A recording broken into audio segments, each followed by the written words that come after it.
Nós vamos começar a partir de 1 Pedro, capítulo 1, versículo 19, lá no finzinho, perto já do Apocalipse.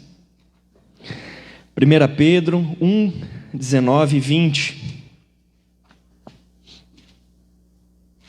Aleluia.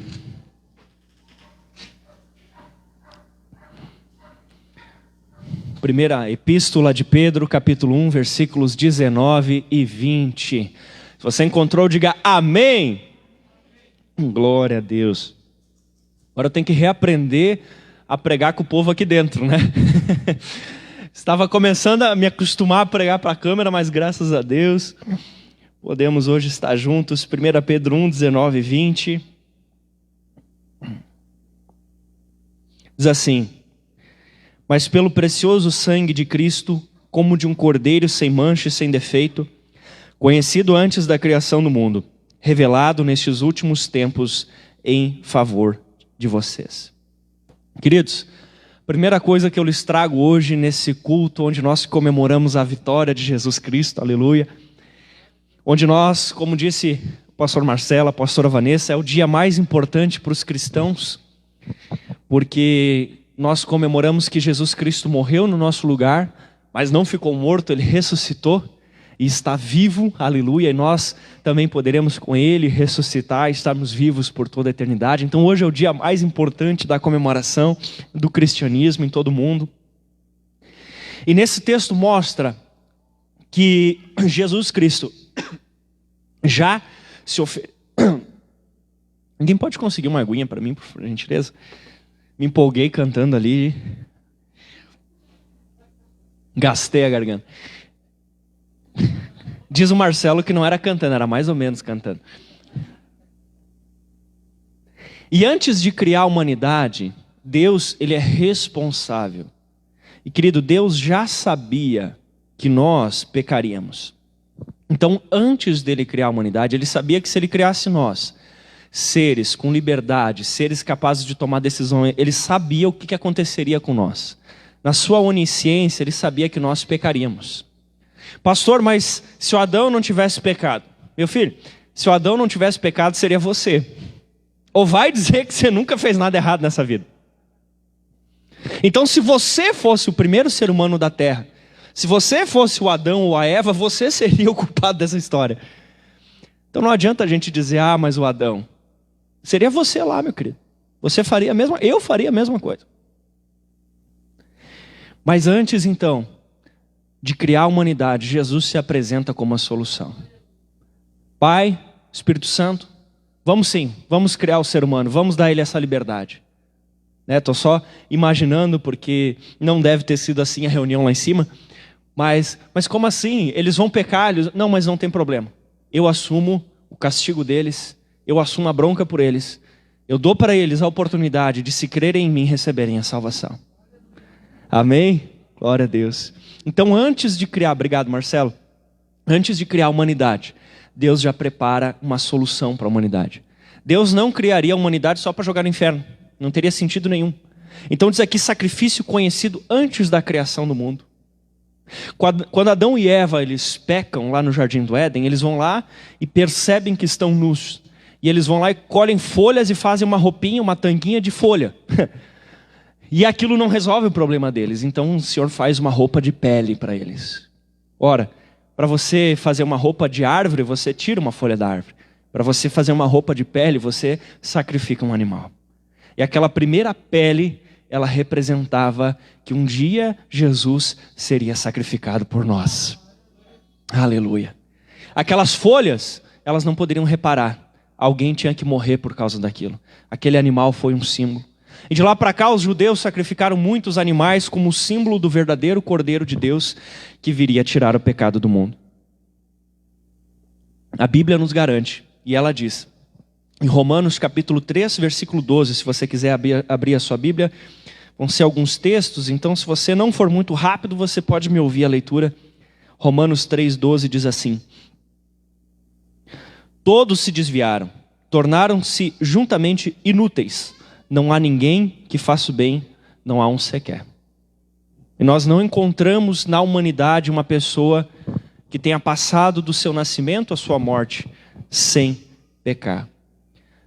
A segunda coisa que eu queria lhe dizer hoje é justamente isso, que todos pecaram. Tiago capítulo 2, versículo 10. Tiago 2, 10.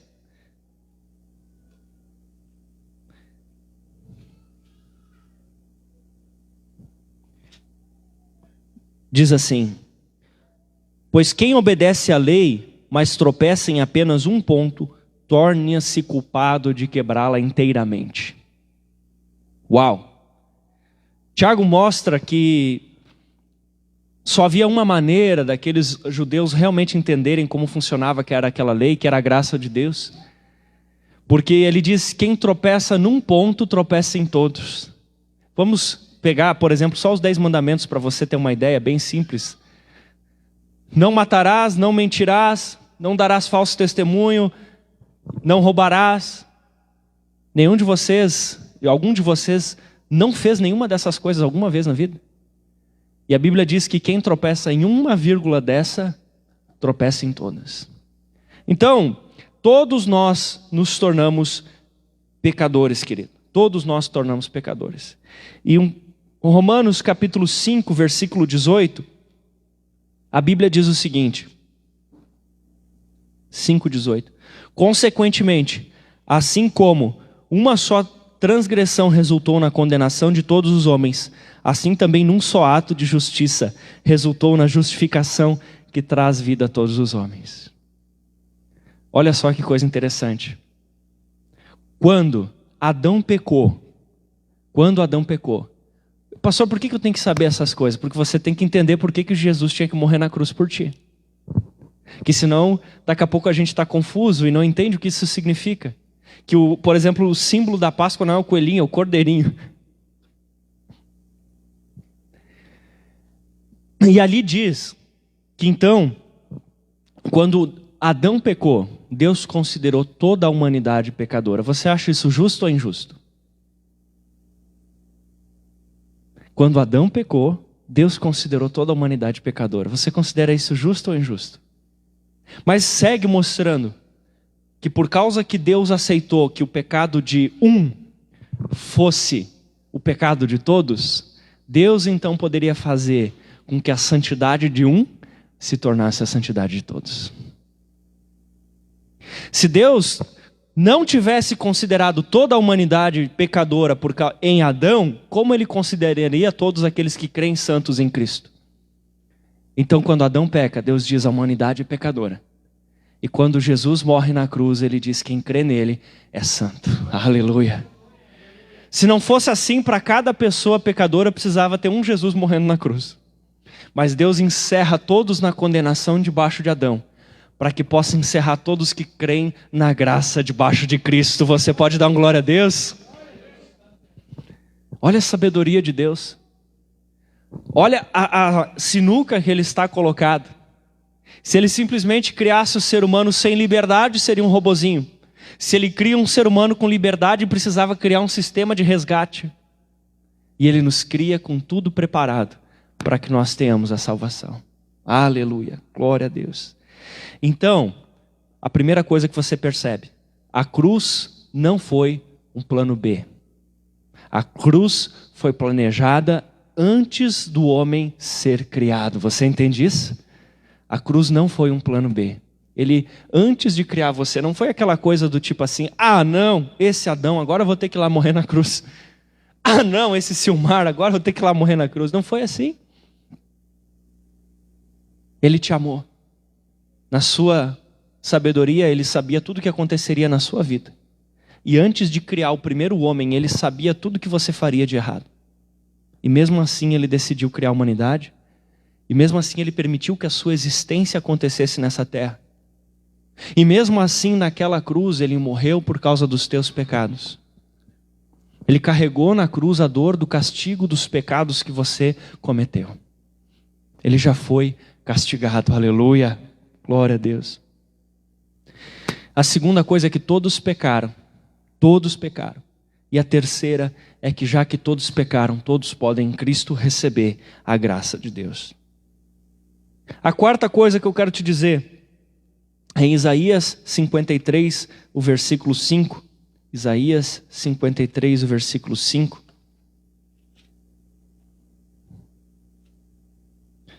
Que diz assim: mas ele foi transpassado por causa das nossas transgressões, foi esmagado por causa das nossas iniquidades.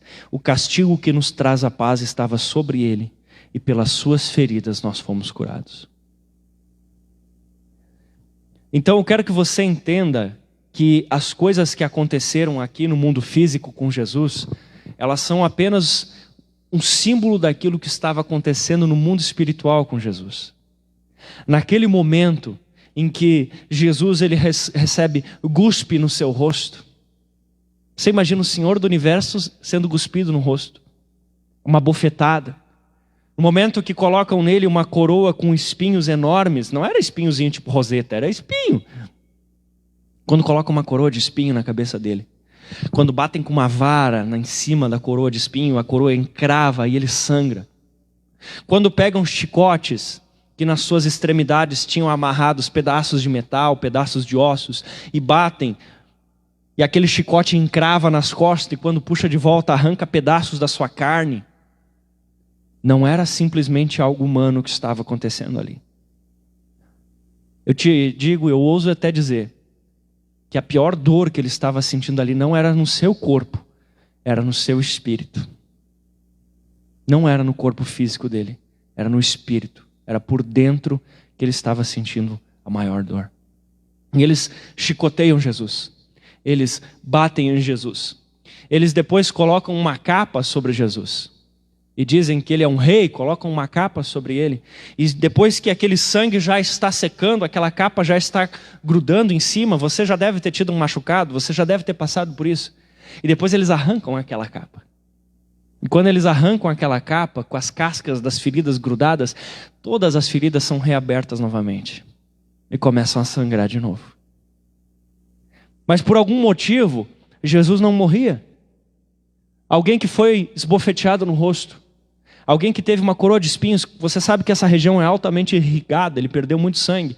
Depois de sangrar pelas chicotadas, seca a casca em cima, arranca de novo, sangra de novo. Uma pessoa normal morreria. Ou chegaria perto disso, mas Jesus não morria.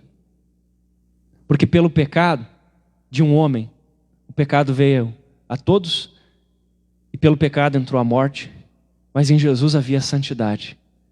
Santidade maior que tudo e maior que todos. Jesus nunca pecou. A morte não poderia levá-lo. A morte não poderia derrubar Jesus. E ele sofre aquilo. Ele vai para o julgamento. Pilatos pensa que tinha algum tipo de autoridade sobre ele, mas Pilatos não tinha. Só tinha a autoridade que ele mesmo dava. Porque ele era Senhor, Santo, Poderoso, Rei. E fazem o julgamento, escolhem soltar um homem mau, ao invés de soltarem ele, vai, faz aquela coisa arada toda. Até que decidem que ele deve carregar uma cruz, ou pelo menos o patíbulo, pelo menos uma parte dela.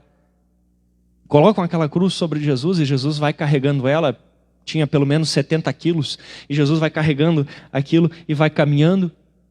E quando eles veem que Jesus não estava dando conta de carregar, não tinha mais força física, eles chamam um homem chamado um sirineu para ajudá-lo.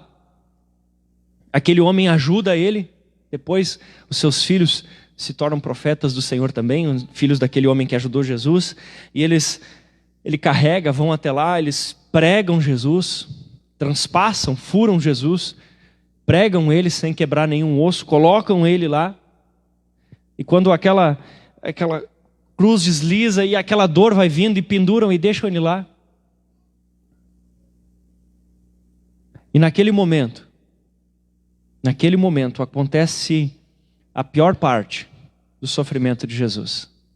Um pouco antes de tudo isso acontecer, lá no jardim de Getsêmani, Jesus sofreu uma pressão emocional terrível.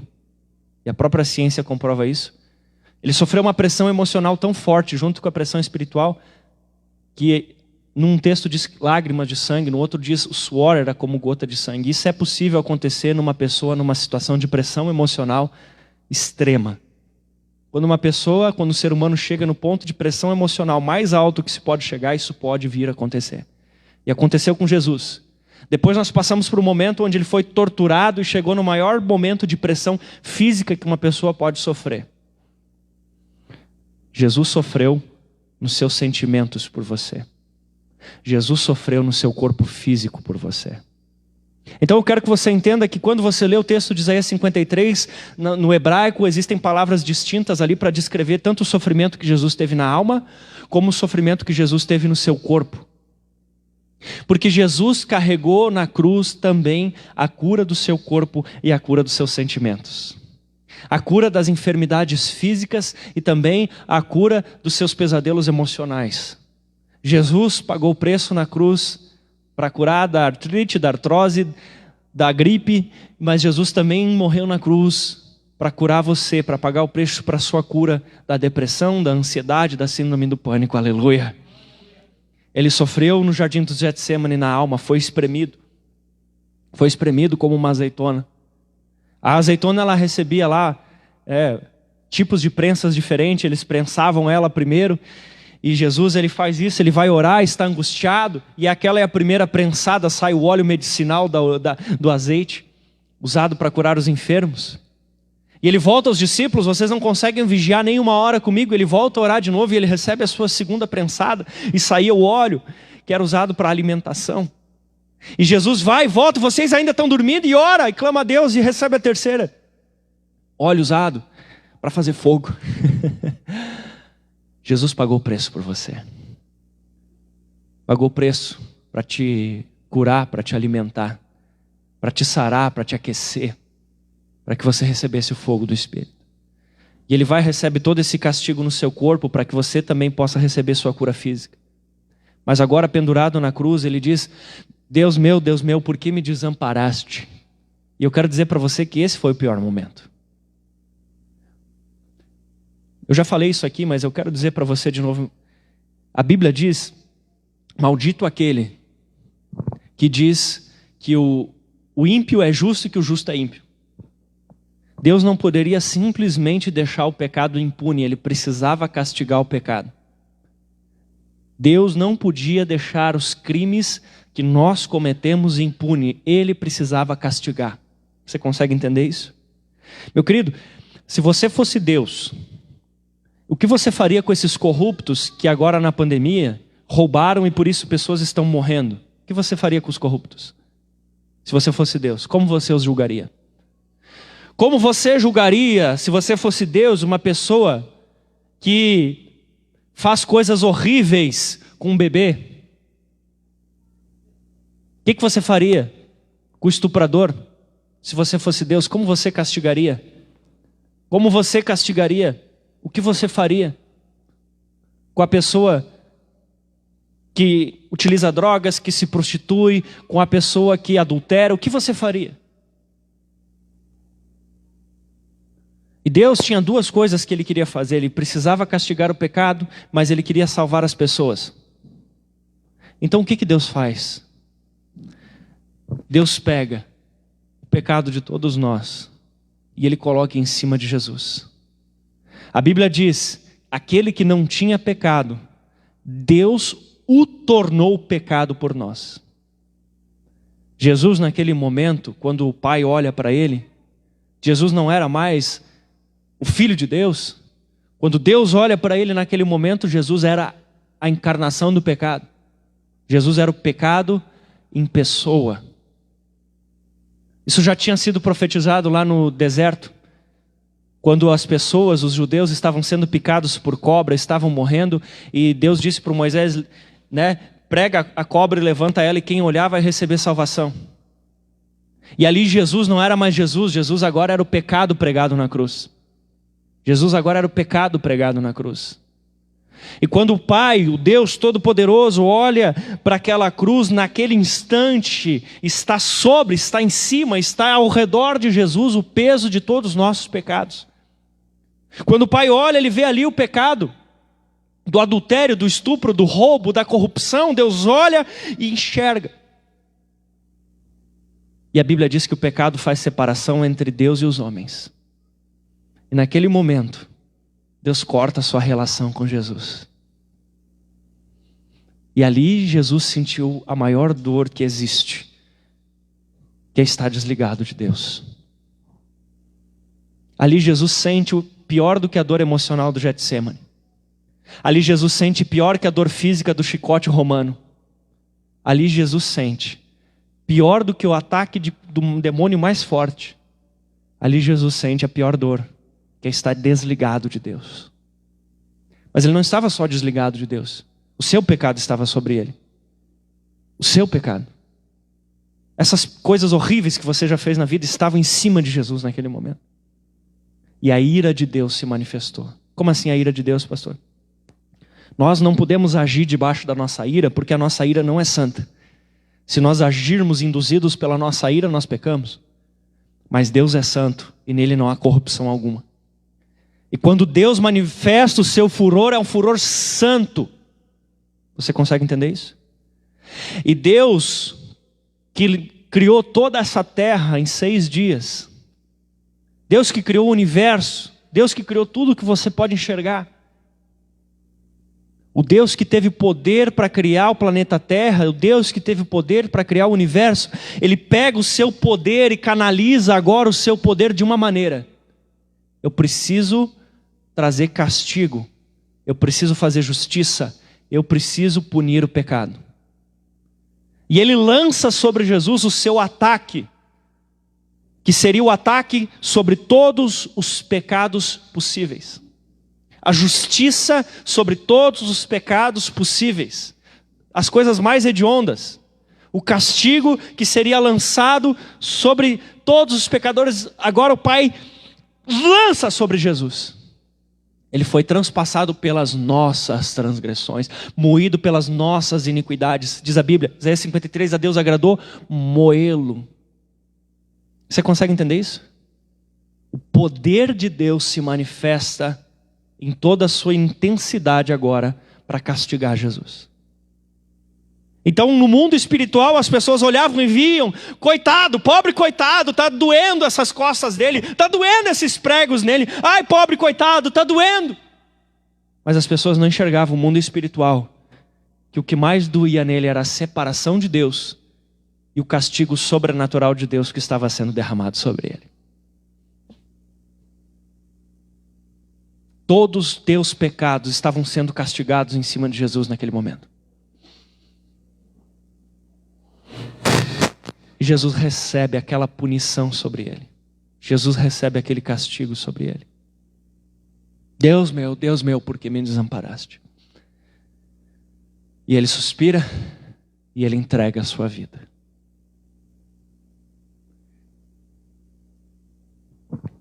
Jesus entregou a sua vida.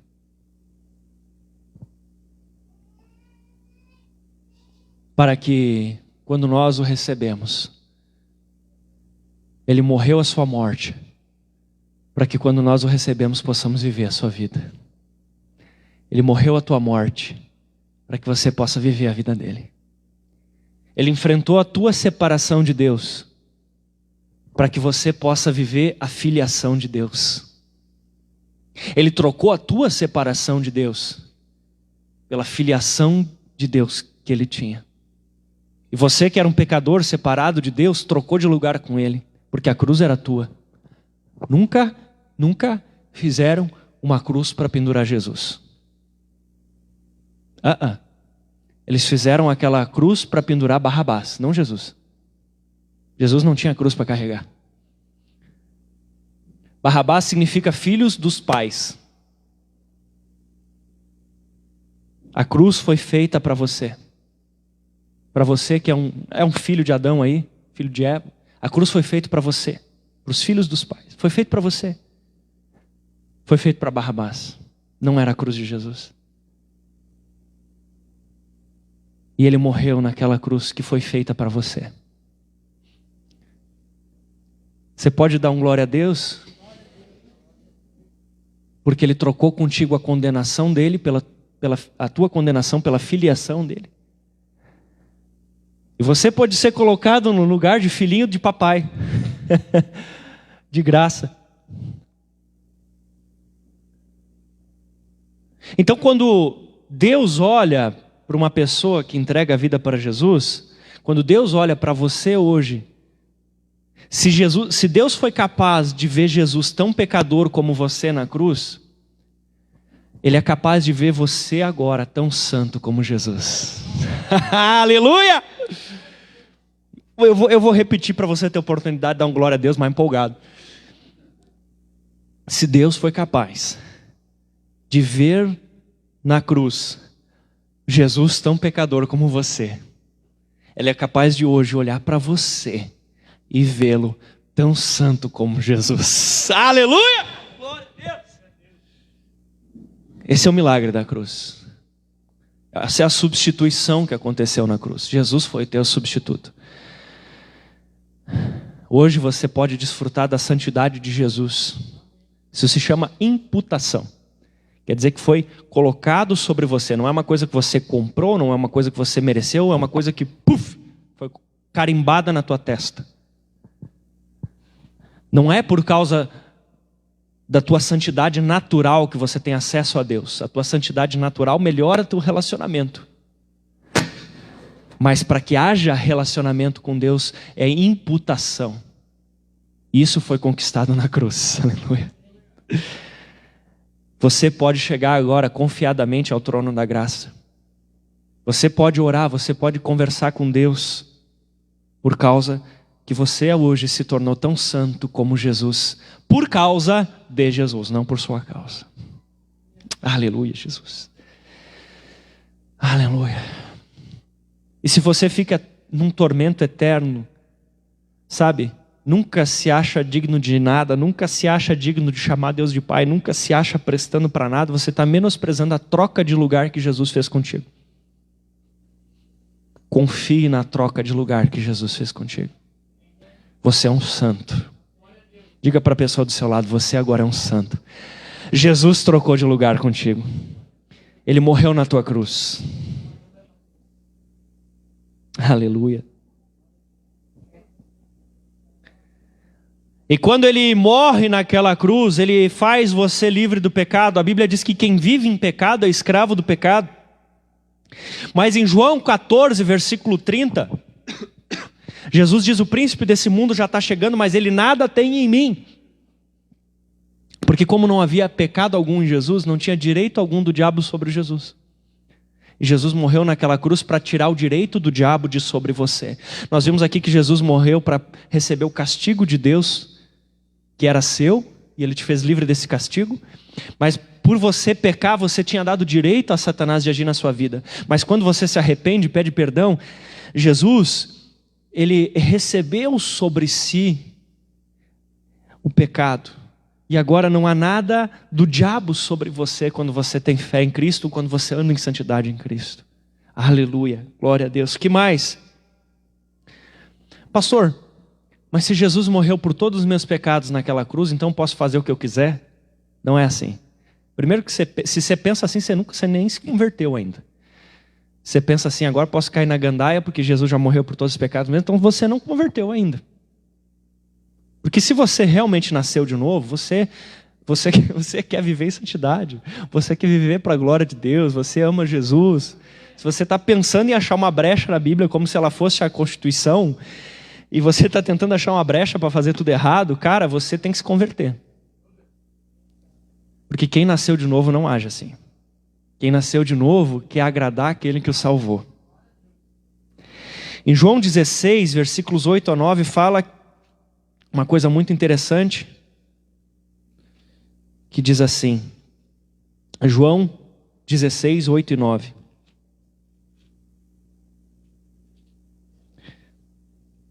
Quando Ele vier, convencerá o mundo do pecado, não diz dos pecados, diz do pecado, da justiça e do juízo, do pecado porque não crê em mim.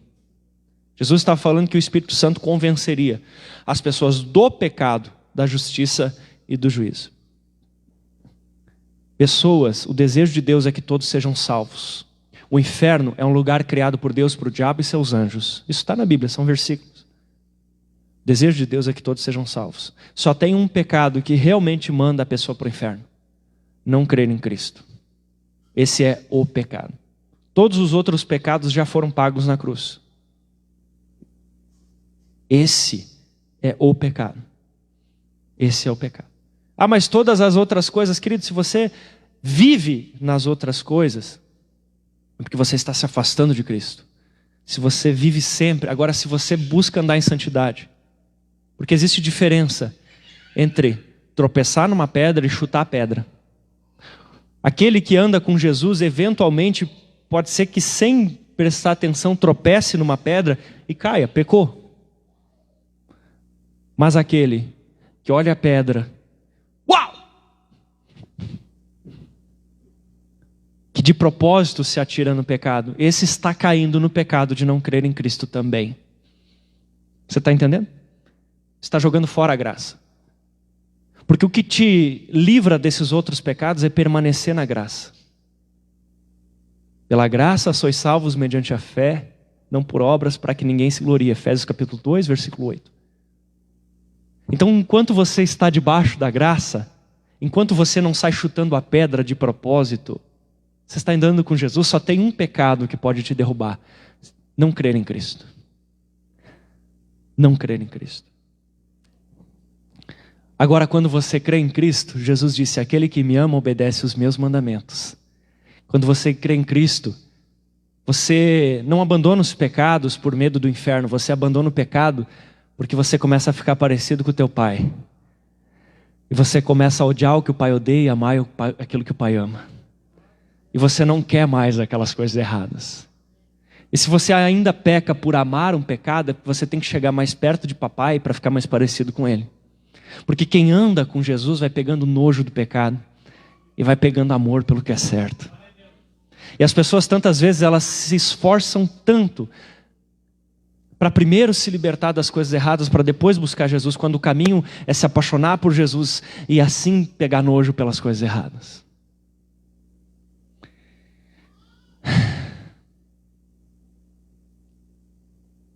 O verdadeiro milagre, o maior milagre, o milagre mais impressionante de todos é a salvação.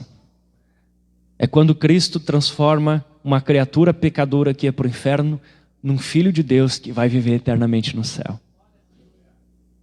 Como diz o pastor Luciano Subirá, cura é muito bom, mas toda cura é remendo. Porque no céu a gente vai receber um corpo novo. Os milagres, as maravilhas, as coisas que o Senhor manifesta aqui na terra são uma bênção, a gente gosta, se diverte, fica feliz. São um testemunho para que vidas sejam salvas. Mas passa.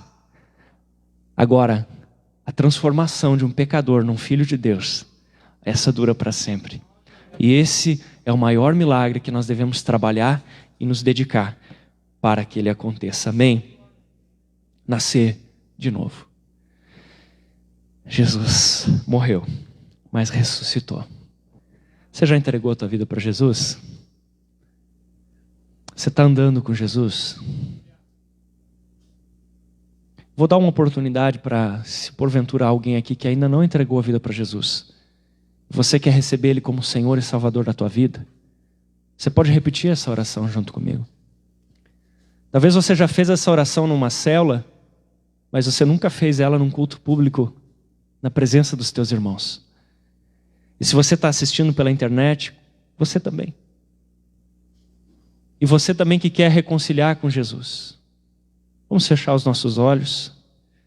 Você que quer entregar a sua vida para Jesus, repita assim dizendo: Senhor Jesus, nesta noite, eu entrego a minha vida para Ti. Eu Te recebo como meu Senhor e como meu Salvador. Eu renuncio às trevas. Me faz nascer de novo. Em nome de Jesus. Amém. E você que hoje quer reconciliar, quer voltar para os caminhos de Jesus, feche os teus olhos e ore assim: Senhor Jesus, nessa noite, eu quero voltar para os teus caminhos. Eu quero seguir na tua presença. E eu renuncio às trevas. Amém. Amém. Alguém fez essa oração hoje pela primeira vez, entregando a vida para Jesus? Ou alguém hoje se reconciliou com Jesus? Alguém fez isso? Deixa eu ver. Levanta a mão, deixa eu ver se você fez pela primeira vez. Glória a Deus. Glória a Deus, aleluia. Glória a Deus. Glória a Deus, aleluia. Parabéns pela sua decisão. Glória a Deus. Glória a Deus, você em casa que fez essa decisão. Hoje nós chegamos no nosso culto de Santa Ceia. Essa decisão que você fez de entregar a vida para Jesus ou de se reconciliar com Ele é a melhor decisão da sua vida. Porque uma das coisas que Deus nos dá através da sua morte na cruz se chama certeza da salvação. Certeza da salvação.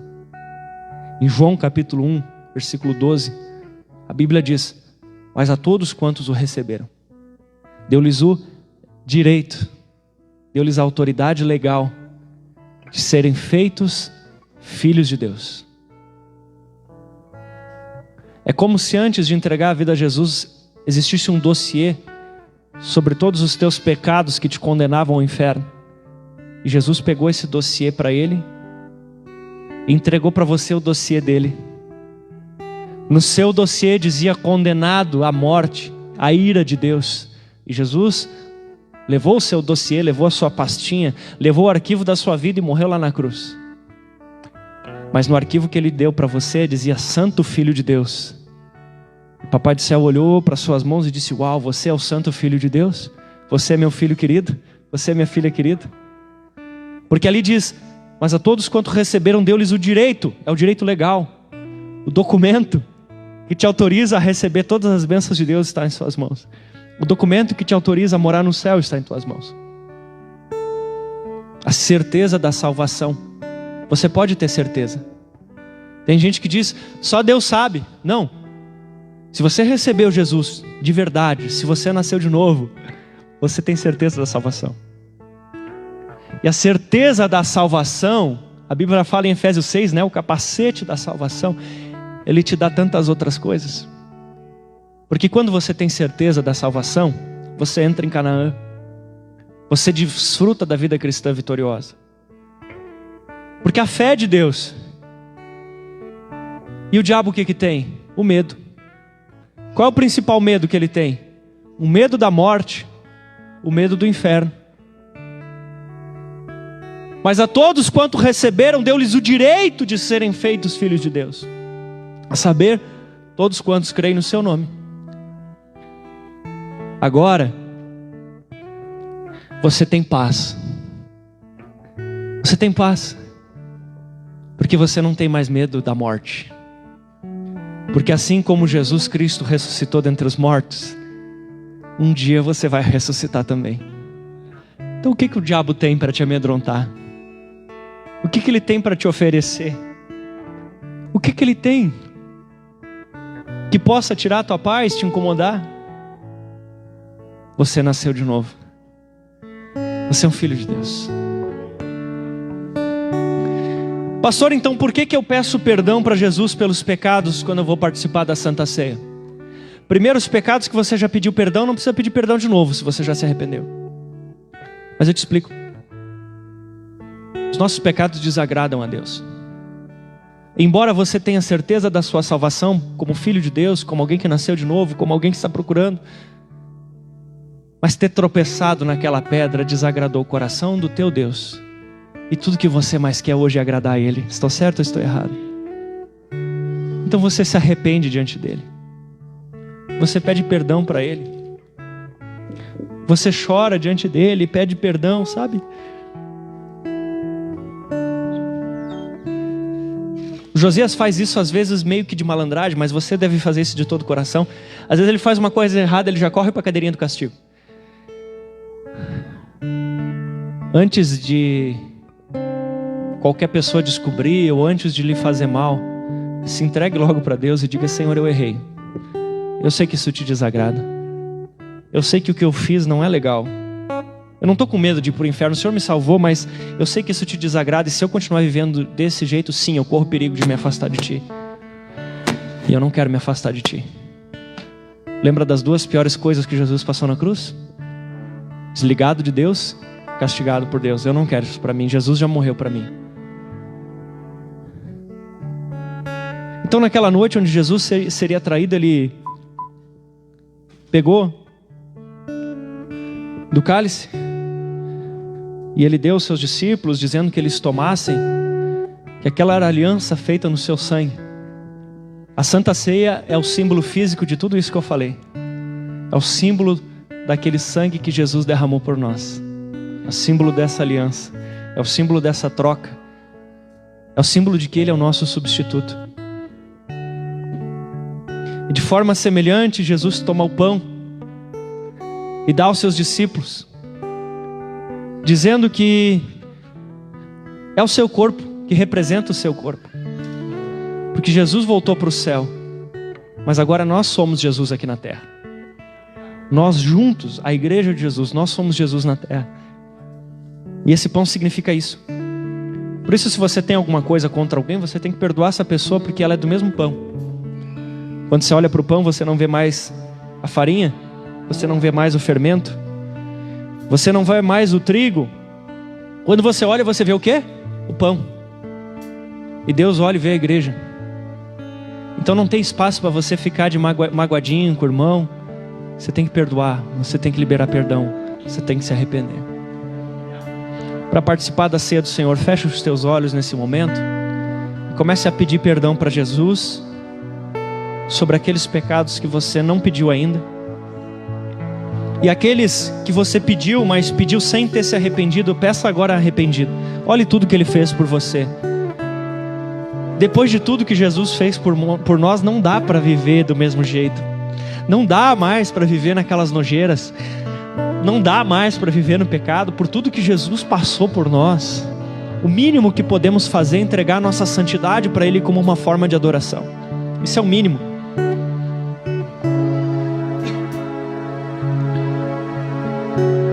Ele entregou a sua vida para que você vivesse em santidade. Peça perdão agora pelos pecados.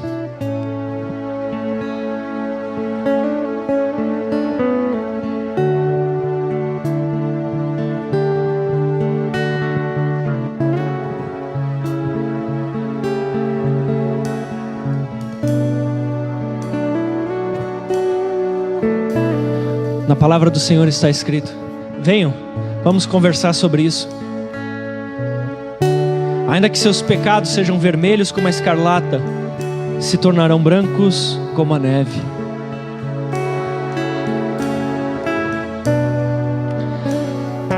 Jesus tingiu suas vestes de vermelho com seu sangue, para que você pudesse usar as suas vestes brancas de santidade agora.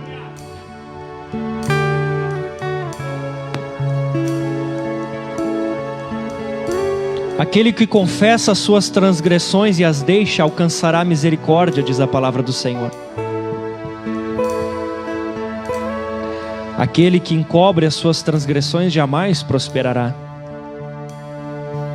Em 1 João capítulo 1, versículo 9. Se confessarmos os nossos pecados, Ele é fiel e justo para perdoar o pecado e purificar de toda injustiça. Se você confessou o pecado arrependido, creia que Ele já te perdoou. Pai, no nome de Jesus, nós consagramos os elementos da ceia do Senhor e rogamos pelo perdão dos teus pecados, em nome de Jesus. Amém e amém. Os obreiros vão estar distribuindo a Santa Ceia do Senhor. Se você tem ela na sua casa, você também pode estar ceando nesse momento. São porções individualizadas para nossa maior segurança, em recipientes descartáveis que você pode jogar fora depois. Enquanto você toma da ceia do Senhor, faça isso em oração. Coma do pão e beba do cálice, orando ao Senhor. Faça a sua oração. Faça a sua oração e coma do pão e beba do cálice.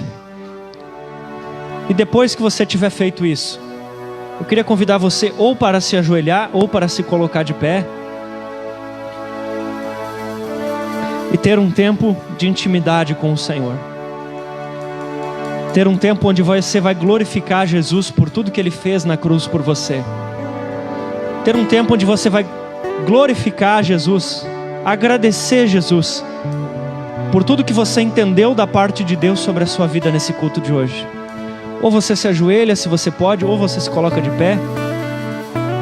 E você começa a glorificar a Jesus após tomar a ceia do Senhor.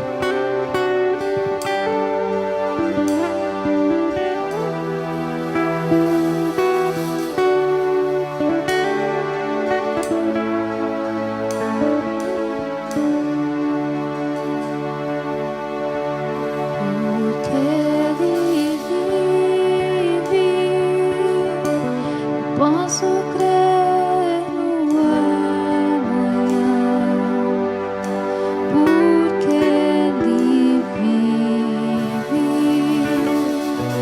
Temor não há, mas eu bem sei que a minha vida está nas mãos do meu Jesus, que vivo está. Porque Ele vive, eu posso crer no amanhã, porque Ele vive. Temor não há, mas eu bem sei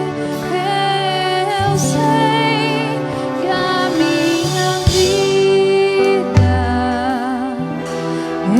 está nas mãos do meu Jesus, que vivo está.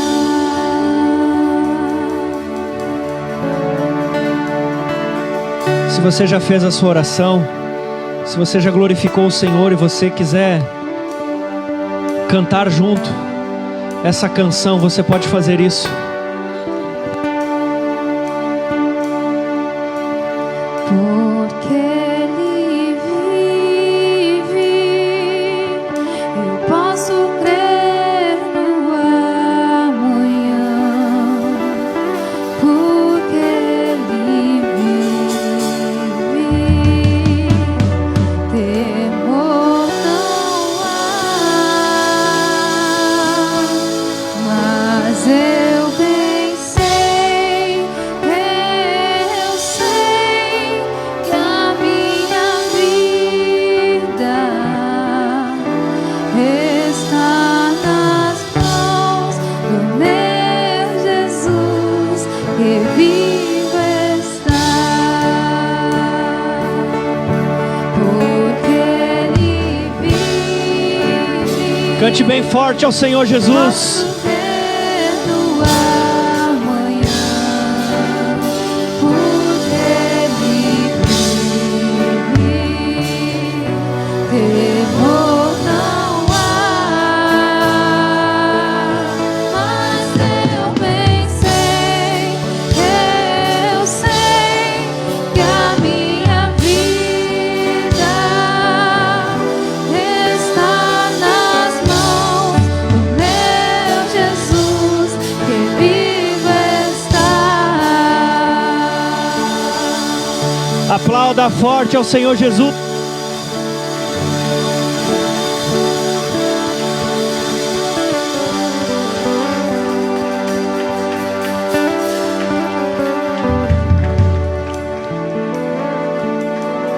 Pai, no nome de Jesus, eu abençoo a tua igreja, para que essa palavra produza resultado a 30, 60 e 100 por um em suas vidas. Que todos tenhamos uma semana maravilhosa, cheia da tua presença, da tua unção, da tua glória, do teu mover, do teu agir, em nome de Jesus.